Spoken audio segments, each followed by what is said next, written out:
기온이 38도가 넘어갔다고 합니다. 잘 견디고 계십니까?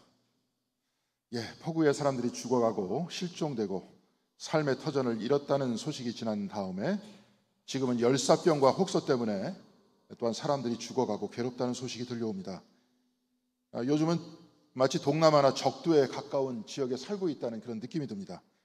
이럴 때일수록 서로가 서로를 위로하시고 격려하고 힘을 주시는 우리 교회가 됐으면 합니다. 그래서 우리 모두 하나님의 마음뿐만이 아니라 서로의 마음도 시원하게 해드리는 성도 여러분들이 다 되시기를 간절히 바라겠습니다. 보이지 않는 고릴라라는 실험에 대해서 들어보신 적이 있습니까? 1999년 미국 일리노이 대학교의 심리학과 교수인 데니얼 사이먼스가 하버드 대학에서 했던 그 실험이었는데요. 검은색과 흰색 셔츠를 입은 두 팀이 동그랗게 원을 그리고 서로 패스를 주고받으라고 했습니다.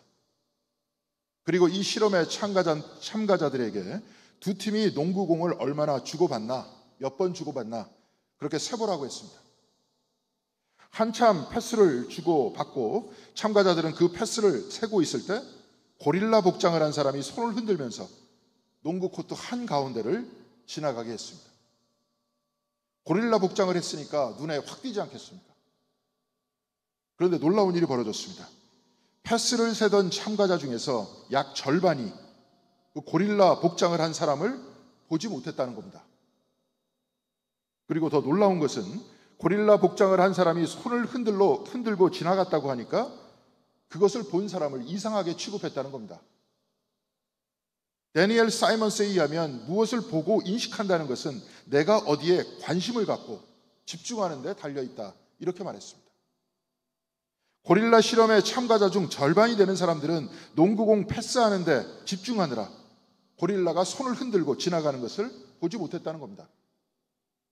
우리도 마찬가지입니다. 책을 읽는 것에 집중할 때 말을 시켜도 무슨 말을 하는지 잘 못 알아듣고 주변에서 어떤 일이 일어나는지 알지 못하는 경우가 많죠. 또한 자동차를 운전하는 중에 전화를 받게 되면 신호등이 바뀌었는지를 잘 알지 못합니다. 그러다가 사고를 내는 거죠. 결론적으로 내가 바라보는 세상 역시 있는 그대로 보는 것이 아니라는 겁니다. 내가 어디에 주의를 기울이느냐, 어디에 관심을 가지느냐에 따라 내가 바라보는 세상의 모습이 결정된다는 겁니다.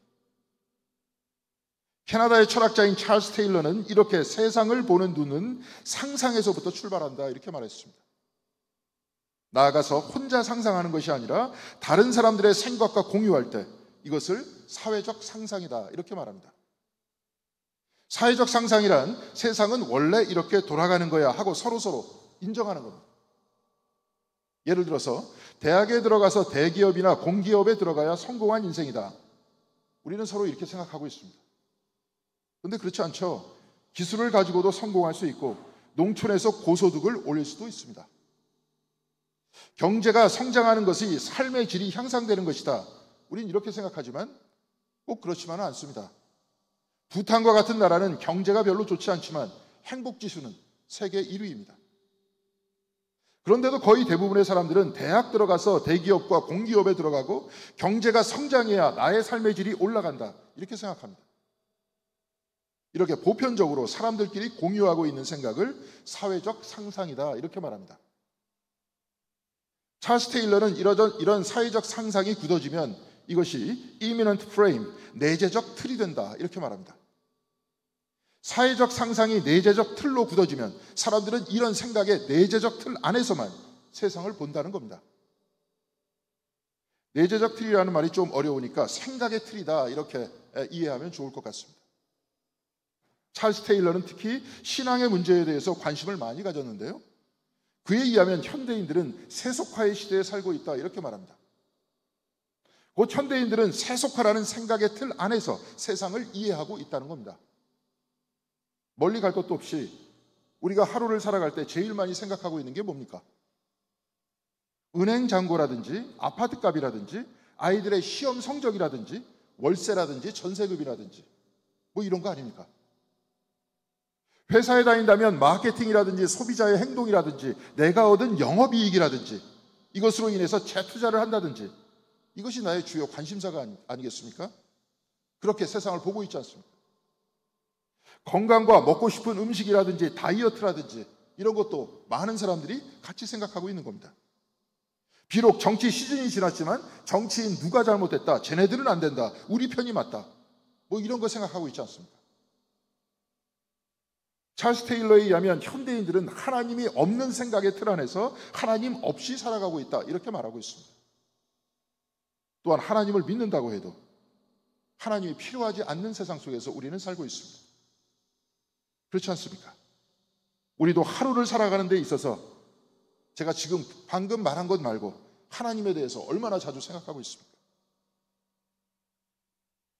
그렇지만 주님께서는 사람이 떡으로만 살지 않는다고 했죠. 사람은 떡뿐만이 아니라 그 이상의 의미를 추구하는 그런 존재이기도 합니다. 유대인의 심리학자인 빅터 프랭클은 인간이란 의미를 찾는 존재라고 말했습니다. 그는 나치에 의해서 아우슈비츠를 포함한 4개의 수용소를 옮겨다니면서 살았는데요. 그 과정 속에서 그의 가족 대부분이 거기서 사망했습니다. 그런데 이들을 관찰해 보니까 동일한 고통 속에서도 살아남은 사람과 죽는 사람의 차이가 있는데, 이들의 차이는 삶의 의미를 갖고 있지 않느냐, 여기에 달려 있었다, 이렇게 말했습니다.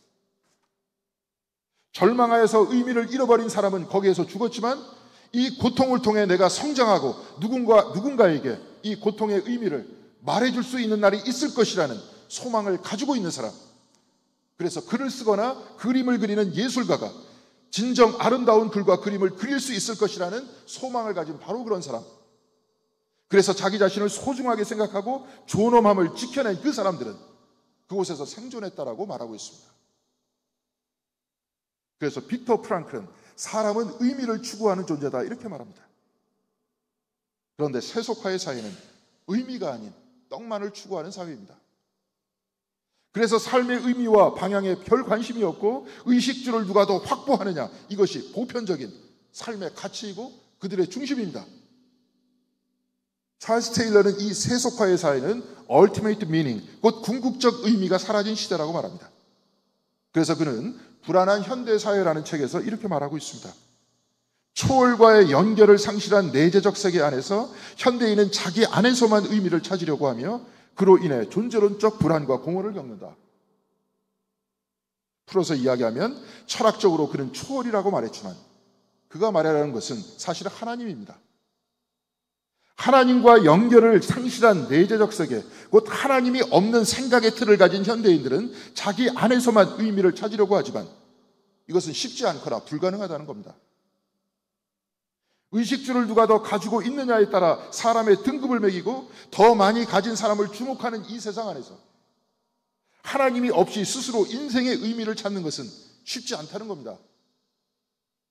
그래서 불안과 공허를 겪는다, 이렇게 말하고 있습니다. 어릴 적에 제가 친구한테 전도를 하니까 그 친구는 하나님을 한번 보여봐라, 그러면 내가 믿겠다, 이렇게 말했습니다. 사실 이것이 우스갯소리인 것 같지만 현대인들이 생각하는 하나님에 대한 이해입니다. 눈으로 보거나 귀로 듣거나 맛보거나 냄새 맡거나 몸으로 느끼는 이 오감을 벗어난 것은 없다고 생각하는 것이 바로 현대사회의 과학적 세계관이고 또한 유물론적 세계관입니다. 이 생각의 틀 안에서 하나님을 배제하고 살아가기 때문에 현대인들은 하나님을 믿기가 어려운 것입니다. 하나님과 연결된 것이 사라졌으니 존재론적 불안, 곧 내가 왜 태어났고 내가 어디에 있고 어디로 가는지 전혀 답을 얻을 수 없는 불안 속에서 살고 있다는 겁니다. 내가 왜 태어났고 내가 무엇 때문에 살아야 하는지 그 의미를 모르기 때문에 삶의 공허함을 느낍니다. 그래서 불안과 공허함과 무의미가 현대인을 지배하고 있고, 이것이 극단적이 되면 불안병이 생기고 무의미병이 생깁니다. 불안병은 공황장애이고 무의미병은 우울증이 아닙니까? 과거에는 공황장애와 우울증은 희귀병이었지만 이제는 감기처럼 흔한 질병입니다. 사무엘상 16장 14절에 사울에게서는 주님의 영이 떠났고 그 대신에 주님께서 보내신 악한 영이 사울을 괴롭혔다, 이런 말씀이 있는데요. 이 말씀은 마치 오늘날에 사는 현대인들을 표현하는 말씀인 것 같습니다. 주님의 영이 사울을 떠났다 하는 것은 사실 사울이 하나님을 떠났다는 겁니다. 하나님을 떠난 그는 불안과 공허에 시달렸다. 공황장애와 우울증에 시달렸다. 바로 이 말씀이 아닙니까? 사람은 떡으로만 살지 않습니다. 사람은 떡뿐만이 아니라 의미를 가지고 의미를 추구하면서 살아갑니다. 내가 누구이고 왜 태어났고 어디로 가고 있는지, 어디에 가는지, 무엇을 위해 살아가는지 그 의미를 잃어버리면 방향을 잃고 공허해지는 겁니다. 하나님과의 연결이 사라지고 나 혼자 이 세상에 던져져서 무엇인지도 모르는 죽음 앞에 서 있다는 그 자체가 불안하지 않습니까? 그래서 사람들은 이 죽음에 대해서 생각하지 않으려고 합니다. 죽음을 맞이되지 않으려고 합니다. 나뿐만이 아니라 모두 다 그렇게 생각하기 때문에 우리 주변에서 사람들은 죽음을 퇴출시켰습니다. 죽음은 병원의 지하 장례식장에 있습니다. 억지로 찾아야만 찾을 수 있습니다. 이 세속화의 생각의 틀은 죽음을 맞이도 할 수 없으니 죽음을 퇴출시킨 겁니다. 그렇다고 해서 내가 죽지 않습니까? 그런데 우리 신앙에게는 이런 불안과 공허의 무기력한 상황에서 벗어날 수 있는 길이 있습니다. 끊어진 하나님과 다시 연결될 수 있습니다. 하나님과 다시 연결될 수 있는 것, 그것은 바로 기도라고 오늘 본문의 말씀은 우리에게 전해주고 있습니다. 오늘 본문 누가복음 11장 1절에는 이렇게 기록하고 있습니다. 예수께서 어떤 곳에서 기도하고 계셨는데 기도를 마치셨을 때 그의 제자들 가운데 한 사람이 그에게 말하였다. 주님, 요한이 자기 제자들에게 기도하는 것을 가르쳐 준 것과 같이 우리에게도 그것을 가르쳐 주십시오. 성경에는 무수히 많은 기도문이 있습니다. 그런데 오늘 본문은 제자들이 기도를 가르쳐 달라고 했습니다. 그래서 주기도문은 기도를 모르는 사람에게 주님께서 직접 가르쳐 주신 기도입니다. 우리의 눈으로 본다면 하나님과의 연결이 끊어진 사람들에게 하나님과 다시 연결시켜주는 기도가 바로 주기도문입니다. 누가복음의 주기도문은 우리가 암송하는 마태복음의 주기도문보다 더 짧지만 이어간에 다 해설하고 설명하기에는 이 설교 시간이 모자랍니다. 그래서 제가 그 뒷부분은 목회단상에 짧게 정리했습니다. 그래서 오늘 말씀은 누가복음 11장 2절로 한정할 수 있도록 하겠습니다. 오늘 설교의 제목은 하늘에 계신 우리 아버지입니다. 바로 이 한마디의 말씀 안에 현대인들이 가지고 있는 불안과 공허에 응답하면서 하나님과 다시 연결시키는 기도의 힘이 들어있습니다. 미국의 신학자 로버트 젠슨은 사람은 기도하는 존재라는 점에서 특이한 피조물이라고 했습니다. 동물들은 기도하지 않습니다. 그런데 사람들은 기도합니다. 지혜로운 인간을 호모 사피엔스라고 하고 놀이하는 인간을 호모 루덴스라고 한다면 기도하는 인간은 호모 오란스라고 합니다. 기도하여 하나님과 다시 연결되는 인간, 바로 이들이 호모 오란스, 기도하는 인간입니다. 제자들이 기도하는 법을 가르쳐달라 했을 때 주님께서는 오늘 본문 제2절에 이렇게 말씀하셨습니다. 너희는 기도할 때 이렇게 말하여라. 아버지 그 이름을 거룩하게 하여 주시고 그 나라를 오게 하여 주십시오. 이 부분은 우리가 드리고 있는 주기도문에서 하늘에 계신 우리 아버지여 이름이 거룩히 여김을 받으시오며 나라가 임하옵시며 뜻이 하늘에서 이루어진 것 같이 땅에서도 이루어지이다. 이 말씀을 축약한 형태입니다. 누가복음에서는 아버지로 시작합니다. 아버지의 히라버는 바테르인데요. 비록 아버지가 히라버 바테르로 기록되어 있다가 하더라도 주님께서는 히라버로 말씀하신 적이 단 한 번도 없었습니다. 다 아람어로 말씀하셨습니다. 아람어 아버지는 바테르가 아니라 아부운입니다. 아람어 아부운의 어근인 압은 근원이라는 뜻입니다. 아버지는 곧 생명의 근원이라는 뜻이고 주님께서는 제자들에게 그리고 우리에게 하나님을 아버지라고 부르라고 하셨습니다. 하나님은 저와 여러분 그리고 모든 피조물의 아버지이시고 아버지인 이유는 이들 모두의 생명의 근원이시라는 겁니다. 오늘 누가복음에서는 아버지로 시작하지만 우리가 암송해드리는 마태복음의 주기도문에서는 하늘이 첨가되어서 하늘에 계신 우리 아버지 이렇게 기도를 드리는데요. 하늘이란 무엇이겠습니까? 하늘이란 우리를 넘어선 초월을 뜻합니다. 우리를 넘어서 있다는 겁니다.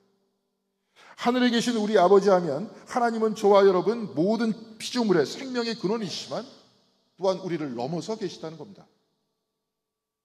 현대인은 초월과 그 연결점을 상실했다고 하지만 우리는 초월자이신 하나님에게 우리의 생명의 근원이시다라고 기도합니다.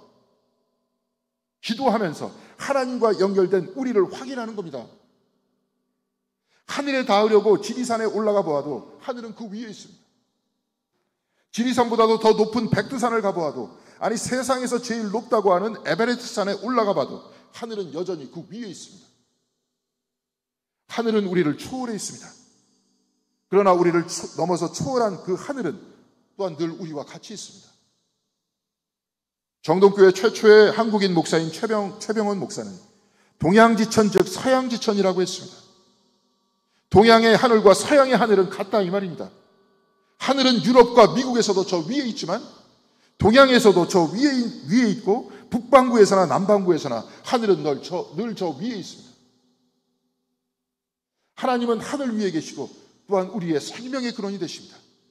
그래서 하나님은 나를 넘어 초월해 계시고 동시에 하나님은 나에게 생명을 주고 계십니다. 하나님은 나를 넘어 저 위에 계시지만 하나님은 또한 내 안에 계시다는 것 아니겠습니까? 그래서 우리를 넘어서 계신 하나님 안에 우리가 있고 또한 하나님은 우리에게 생명을 주고 계시니 하나님은 우리 안에 있습니다. 내가 하나님 안에 있고 하나님이 내 안에 있어 하나님은 나를 감싸시고 나는 하나님과 연결되어 있습니다. 하늘에 계신 우리 아버지, 바로 이 한마디는 현대인을 지배하고 있는 생각의 틀을 넘어서고 있습니다. 이 한마디를 집중하여 기도한다면 우리를 지배하는 불안과 공허를 이겨낼 수 있는 겁니다. 얼마 전 은퇴한 김기성 목사는 최근에 쓴 에세이 당신의 친구는 안녕한가? 라는 책에서 이렇게 말하고 있습니다. 삶은 고통의 연속이다. 고통보다 더 견디기 어려운 것은 고립감, 버림받음에 대한 의식, 무의미성이다. 하지만 우리의 삶이 누군가와 연결되어 있다고 느낄 때 삶은 견딜만하다. 누군가와 곧 하나님과 연결되었다고 느낄 때 이 삶의 무의미와 고통은 견딜 수 있다는 말입니다. 우리는 기도로 이 연결됨의 느낌을 찾아가는 사람들입니다. 그리고 이 연결되었다고 느끼는 길이 바로 기도인 겁니다. 주님께서 우리에게 가르치신 그 기도를 우리가 드릴 때 우리는 바로 이 연결되었다는 느낌을 찾아낼 수 있습니다. 그래서 주기도문은 그냥 암송하면 안 됩니다. 그 뜻을 새기고 헤아리면서 기도해야 하는 겁니다.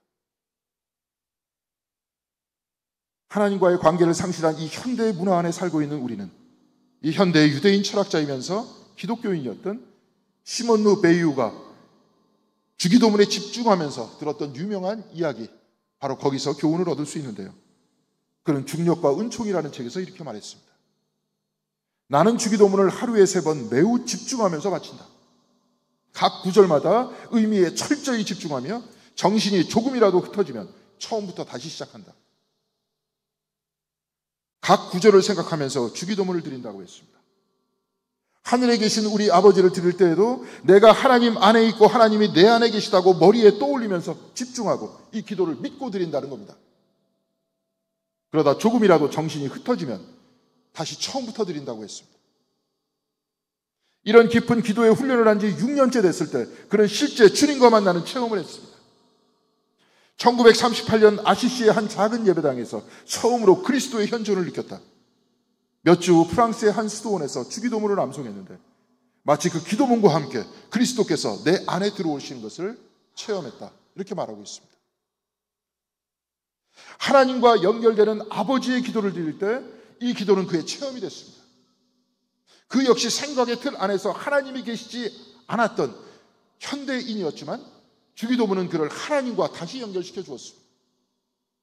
시몬 르 베이유는 주기도문을 드린 지 6년째 됐을 때 이런 강렬한 체험을 했는데요.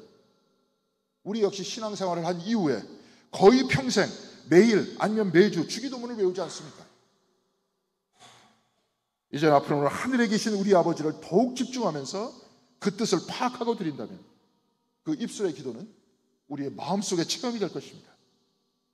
또한 주님께서는 하나님의 이름을 거룩하게 하여 주시고 라고 하셨습니다. 이름을 부른다 하면 무엇을 뜻합니까? 이름을 부를 때 누구 앞에서 부르는 것 아닙니까? 하나님의 이름을 부를 때 하나님은 우리 앞에 계시다. 바로 이 말씀입니다. 하나님은 하늘 위에 계시어 초월하시고 하나님은 우리의 생명이 근원이 되시며 또한 하나님께서는 우리 앞에 거룩하게 현존해 계시다는 겁니다. 종합해 보면 하늘에 계신 우리 아버지여 이름이 거룩히 여김을 받으시오며 이 구절 안에 우리를 넘어서고 우리의 생명의 근원이 되시고 우리 앞에서 우리와 함께 계신 하나님을 다 표현하고 있는 겁니다. 마지막으로 주님께서는 그의 나라를 오게 해달라는 그 기도를 하라고 했습니다. 성경 안에 하나님 나라에 대한 비전은 무수히 많이 기록되어 있습니다. 그런데 저는 이 중 하나인 이사야서 11장 6절에서 9절까지의 말씀을 한번 읽어보도록 하겠습니다. 그때에는 이리가 어린 양과 함께 살며 표범이 새끼 염소와 함께 누우며 송아지와 새끼 사자와 살찐 짐승이 함께 풀을 뜯고 어린아이가 그것을 이끌고 다닌다. 암소와 곰이 서로 버시되며 그것들의 새끼가 함께 눕고 사자가 소처럼 풀을 먹는다. 젖 먹는 아이가 독사의 구멍 곁에서 장난하고 젖된 아이가 살무사의 굴에 손을 넣는다. 나의 거룩한 산 모든 곳에서 서로 해치거나 파괴하는 일이 없다. 물이 바다를 채우듯 주님을 아는 지식이 땅에 가득하기 때문이다. 이사야의 이 대예언에 의하면 하나님 나라는 모두가 화해하는 나라입니다. 사람과 사람이 화합하고 심지어 표범이 새끼 염소와 같이 눕고 송아지와 사자가 같이 풀을 뜯어먹는 그런 나라라고 말씀하고 있습니다. 이사야는 이런 시적인 표현을 이렇게 해설하고 있습니다. 나의 거룩한 산 모든 곳에서 서로 해치거나 파괴하는 일이 없다. 하나님의 나라는 해치거나 파괴하는 일이 없는 평화의 나라라는 겁니다.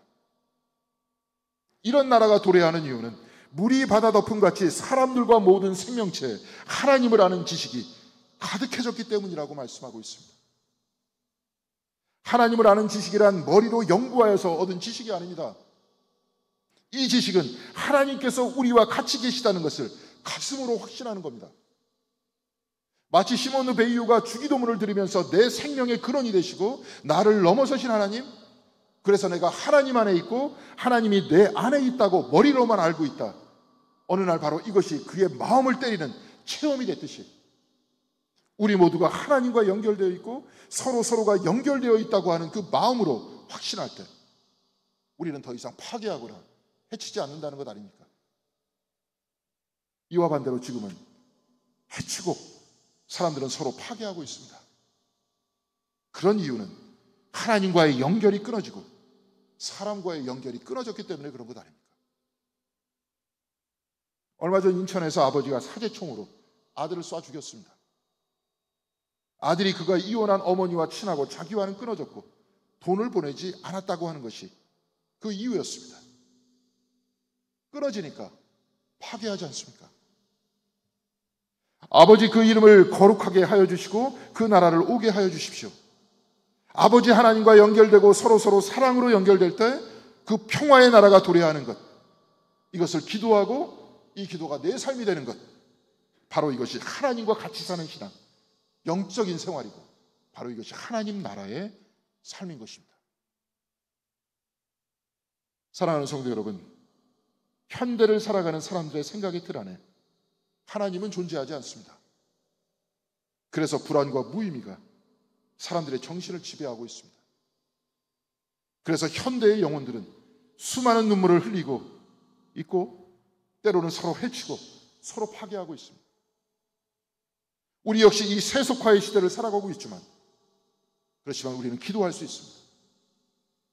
주님께서 가르쳐 주신 기도를 통해 내 생명의 근원이 되시고 나를 넘어서시고 나를 이끄시는 하나님, 내 앞에 계시고 나와 같이 계신 하나님과 소통하면서 우리는 하나님과 동행할 수 있습니다. 우리는 교회에서 서로 사랑하는 법을 배울 수 있고 하나님 나라가 우리 공동교회에 그리고 이 땅에 오기를 주기도문을 통해서 기도합니다. 그래서 우리가 기도할 때 이 세속화의 시대를 지배하고 있는 사람들의 머리를 지배하고 있는 정신적인 공황을 이겨낼 수 있는 것이 아닙니다. 사랑하는 성도 여러분, 이제 주님의 기도가 저와 여러분의 삶의 영적인 삶의 중심이 되길 바랍니다. 우리 교회 안에는 침묵 기도를 생활화하시는 분들이 계신데요, 적어도 여기 계신 모든 분들은 오늘 시몬 베이유가 그랬다 그러듯이 하루에 3번 주기도문을 깊이 묵상하면서 하루를 지내시기 바랍니다. 그래서 내가 하나님 안에 있고 하나님이 내 안에 있고 하나님이 내 앞에 있고 우리 모두가 하나님의 나라가 실질적으로 우리에게 오심을 기도하면서 하나님 안에서 늘 충만하고 서로 사랑하면서 충만하고 이 땅에 평화의 나라를 만들기 위해서 같이 기도하고 노력하는 우리 온 공덕교회 식구들이 다 되시기를 주님의 이름으로 간절히 기원드리겠습니다. 기도하시겠습니다. 주님, 이렇게 무더위가 지속되는 날이 계속되고 있습니다.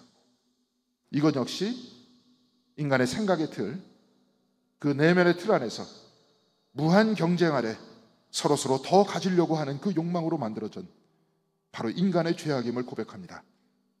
주님, 우리가 기도로 하나님과 다시 연결되길 원합니다. 그 연결되는 기도를 주님께서 주기도문을 통해 우리에게 가르쳐 주셨사오니 주님, 우리가 기도를 다른 곳에서 찾는 것이 아니라 주기도문을 뜻깊게 묵상하면서 바로 그 주기도문을 드리면서 하나님과 다시 연결되고 하나님께서 우리 앞에 역사하시는 것과 다시 연결되어서 늘 하나님과 동행하는 저희들의 삶이 될 수 있도록 인도하여 주시옵소서. 믿음으로만 연결되는 것이 아니라 그 나라가 구체적인 우리의 삶이 될 수 있도록, 그래서 하나님의 나라가 우리의 삶 속에 도래하는 그 나라를 위해서 또한 기도할 수 있도록 인도하여 주셔서 우리는 비록 이 세속화의 시대의 한복판을 살아가고 있지만 늘 주님과 동행하는 아름다운 신앙인들이 다 될 수 있도록 주님께서 은총 내려 주시옵소서. 늘 우리의 영혼을 지켜주실 것을 믿사옵고 이 모든 말씀 우리 주 예수 그리스도 이름으로